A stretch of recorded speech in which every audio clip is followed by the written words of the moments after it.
नमस्कार, good evening. मैं हूं विक्रांत गुप्ता। ये इस साल का आखिरी टेस्ट मैच था इंडिया के लिए। विराट कोहली अपने पुराने तेवर में नजर आए, गुस्से में नजर आए, लेकिन आज गुस्से के साथ साथ उन्होंने फिजिकल कांटेक्ट यानी कि कंधा मार दिया एक 19 साल के लड़के को। अब बच गए विराट, लेकिन क्या बचेगा भारत, सवाल यह है। क्योंकि यह खबर तो आप देख चुके हैं कि सैम कॉन्टेस्ट जो कि सिर्फ 19 साल के हैं और कॉन्टेस्ट ने जो बैटिंग की, विराट कोहली आए, उनके अंदर टकराए, मैच रेफरी ने बुला लिया। मैच रेफरी ने सिर्फ 20% फाइन पर छोड़ दिया है। ये किस्मत अच्छी है और वहां पर शायद किस्मत थोड़ी सी भारत की अच्छी मैदान पर भी रही, जहां 237 दो आउट से उनका खेल खत्म होते होते 311 6 आउट ऑस्ट्रेलिया। यानी कि संजीवनी अगर विराट को मिली है तो शायद बुमराह की खातिर संजीवनी भारत की क्रिकेट टीम को भी मिली होगी। ये पूरी की पूरी तस्वीर विराट कोहली की एक बार फिर आप फुल स्क्रीन देखिए, कैसे विराट आए। सैम कॉन्स्टेंस जो कि ओवर के बाद वापस जा रहे थे और विराट पूरी 2 पिच की दूरी से आए। ये देखिए, और उनसे टकरा गए। टकराने के बाद मैच रेफरी ने तलब किया, विराट ने अपनी गलती मान ली और बस जहां पर लेवल 2 ऑफेंस में बैन लग सकता था, मैच रेफरी ने इसे लेवल 1 में खत्म कर दिया। यानी कि सिर्फ 20% मैच फीस का फाइन हुआ। मैं सीधा आपको मेलबर्न लेकर चलता हूं, जहां पर सुनील गावस्कर जी हमारे साथ हैं। सर भाई, मैच तो ठीक है, मैच तो बड़ा दिलचस्प था, बॉक्सिंग डे टेस्ट मैच है, सीरीज फंसी हुई है, लेकिन ये सुबह सुबह जब हमने अपनी टीवी स्क्रीन पर देखा कि विराट कोहली एक 19 साल के लड़के के अंदर जाके भिड़ गए हैं, आपने जब मैदान पर देखा, आपका पहला रिएक्शन क्या था? देखिए, मेरी पहली रिएक्शन ये थी कि सॉरी, मेरी पहली रिएक्शन ये थी कि मुझे लगा कि दोनों नीचे देखकर चल रहे थे और उसी की वजह से ये जो मतलब जो हुआ वो उसी की वजह से हुआ। बाद में जब मैंने स्लो मोशन रिप्ले देखा तो वहां पे पता चला, और मतलब दूर से कैमरा से वहां से पता चला कि कोहली थोड़े उनकी तरफ गए थे। मतलब अगर सीधे चले जाते तो कोई कोई मतलब मसला नहीं होता, पर वो उनकी तरफ गए और फिर वो जो धक्का हुआ उसी की वजह से उनको 20% जो फाइन मिली है और एक डीमेरिट पॉइंट है वो हुआ है। मैं अ, तो हम जब क्रिकेट खेलते थे तो हमने कभी ऐसा नहीं सोचा कि मतलब अ, जो ऑपोजिशन प्लेयर है उसके खिलाफ कोई मतलब फिजिकल कांटेक्ट हो। मैं आपसे ये भी पूछूंगा कि अगर पैट कमिंस होते, पैट कमिंस जो फास्ट बॉलर है, और जो हमारे अगर युवा खिलाड़ी, एक नया खिलाड़ी 19-20 साल का अगर खिलाड़ी होता, उसको ऐसा, उसके साथ ऐसा बर्ताव होता, तो क्या हम आगे लोगों को अच्छा करते ही लगता। तो इसी वजह से जो जो फाइन हुआ है वो फाइन तो हुआ है। यही आशा करते हैं कि अब जो कोहली की करियर है वो उनको इस ये करने की जरूरत नहीं। हम सही सब बात ये है सनी चाहते भाई। हैं कि कोहली को जाना जाए, महान क्रिकेटर के नाते जाना जाए। ऐसी हरकतें करके उनकी जो इमेज है वो थोड़ी सी मुझे लगता है कि वो ठीक नहीं होगा। तो इसीलिए मैं यही आशा करता हूँ कि इससे सीख जाएंगे, फाइन से सीख जाएंगे, डीमेरिट पॉइंट से सीख जाएंगे और आइंदा ऐसी ऐसी हरकतें नहीं करेंगे। सनी भाई, ये भी है ना कि शायद बैन लग सकता था। आपने सही कहा, सस्ते में छूट गए, लेकिन ये रिएक्शन क्यों हुआ? क्योंकि पिछले 10 दिन से ये सब चल रहा है।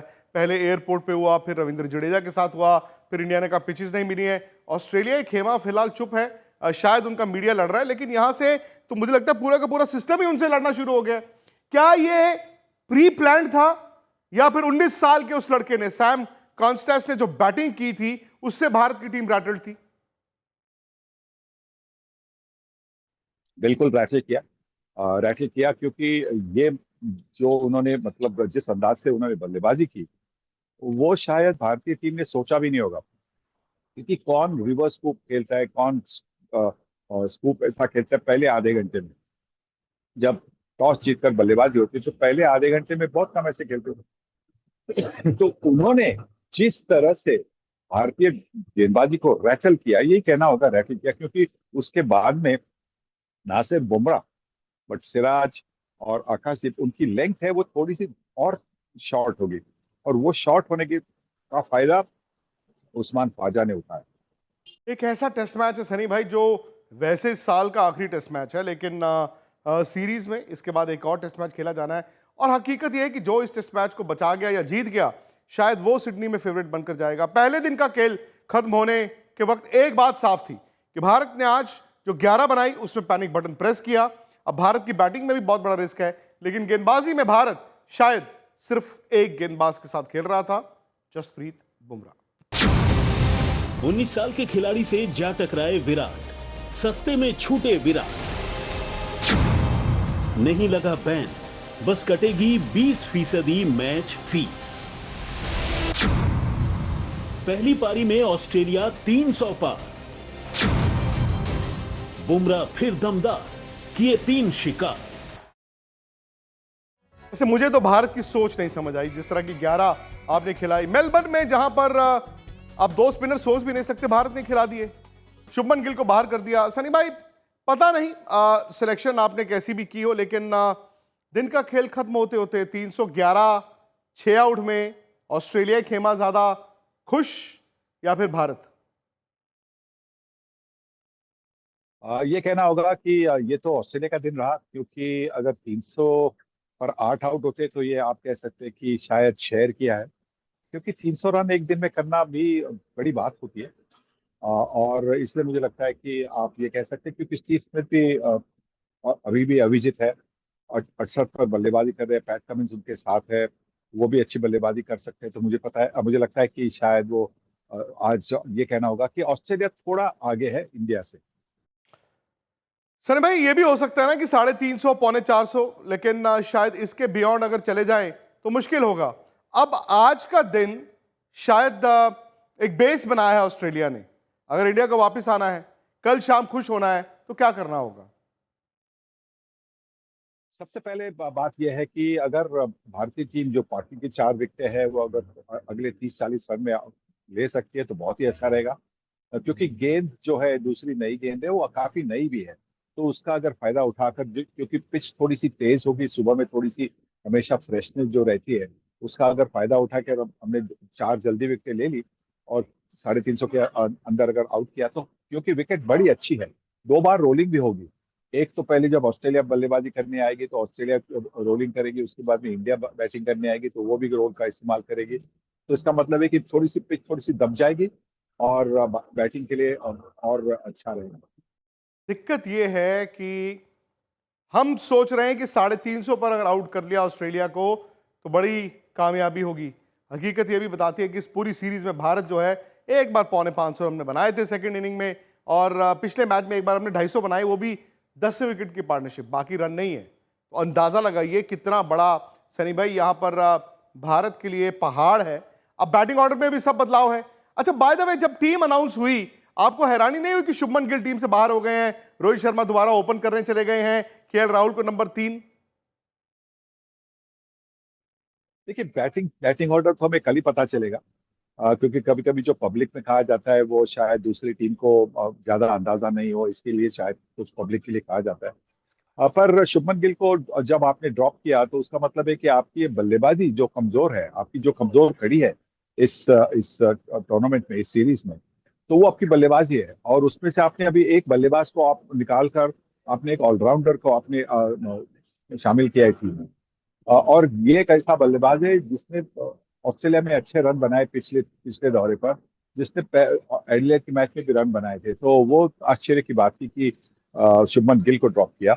वॉशिंगटन सुंदर को अगर ले आना था तो मुझे लगता है कि नीतीश रेड्डी की जगह ले आते, क्योंकि नीतीश रेड्डी अगर आप उनको नंबर 6 पर बल्लेबाजी करने भेजेंगे तो बहुत अच्छा, तो फिर मुझे कोई मतलब कंप्लेन नहीं होगी। पर अगर नीतीश रेड्डी नंबर 8 पर बल्लेबाजी कर रहे हैं तो इसका मतलब ये बॉलिंग ऑलराउंडर है, और बॉलिंग ऑलराउंडर जो है उनको बॉलिंग भी काफी करनी है। अगर 80 ओवर जब होते हैं दिन में, 85 ओवर होते हैं दिन में, तो उसके लिए उसमें उनके 10-12 ओवर तो होने चाहिए, जिससे मतलब जो बोझ होता है सारी बॉलिंग लाइनअप पर, वो मतलब बैलेंस बोझ हो। अब ये कहे ना कि वैसा भारत ने, हम देखते नहीं। जी नहीं, मैंने कहा कि शायद सनी भाई ये कहें कि भारत ने गैम्बल किया, फिर ये कहें कि पैनिक बटन प्रेस किया। और जो पिछले 8-10 दिन में चल रहा है, मुझे तो समझ नहीं आ रहा कि भारत सोच क्या रहा है, क्योंकि आप इस सीरीज में 1-1 की बराबरी पर आए थे और आपके पास एक ऑप्शन थी, आप 4 फास्ट बॉलर खिला सकते थे। और यहां पर क्या हुआ है, अब भारत का एक ही गेंदबाज है ना, उधर से भी बुमराह और इधर से भी बुमराह। एक बुमराह करे तो क्या क्या करे? देखिए, कपिल देव, करसन घावरी, मदन लाल, वो भी 20-20 ओवर डालते थे, 20-22-25 ओवर डालते थे, तो उसमें कोई बड़ी बात है नहीं। बड़े फिट प्लेयर है आजकल के। ये वर्कलोड वगैरह है, ये बस ऐसी बात करने के लिए है। बुमराह बड़े फिट प्लेयर है, बड़े, और जब इंडिया के लिए खेलते तो मतलब जान लगाकर वो बॉलिंग करेंगे। जिस तरह की स्पेल्स होती है वो वर्कलोड होता है, 20 ओवर वर्कलोड नहीं होता। अगर आप 8 ओवर की स्पेल दे तो मतलब उसका वर्कलोड हो गया। अगर आप मतलब 9-10 ओवर की अगर स्पेल दे तो वर्कलोड होता है। अगर 4 ओवर 3 ओवर का आप स्पेल देंगे, उसे वर्कलोड नहीं।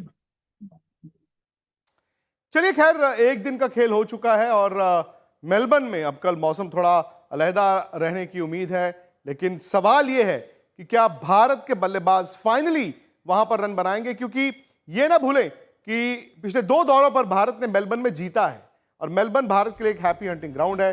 अगर जीतेंगे तो फिर हैट्रिक भी हो जाएगी और सीरीज में बढ़त भी मिल जाएगी, लेकिन उसके लिए कल विराट कोहली के रन चाहिए, रोहित शर्मा के रन चाहिए और जायसवाल की उस तरह की बैटिंग चाहिए, क्योंकि केएल राहुल ने कंसिस्टेंट बैटिंग की है। 200 चाहिए जी, 200 बनाओगे तो आप 400 रन बना सकते हैं। यही सवाल हम आज अपने YouTube चैनल स्पोर्ट्स तक पर उठा रहे हैं और वो ये है कि मेलबर्न में जीत की हैट्रिक अगर करनी है तो भारत कैसे करे।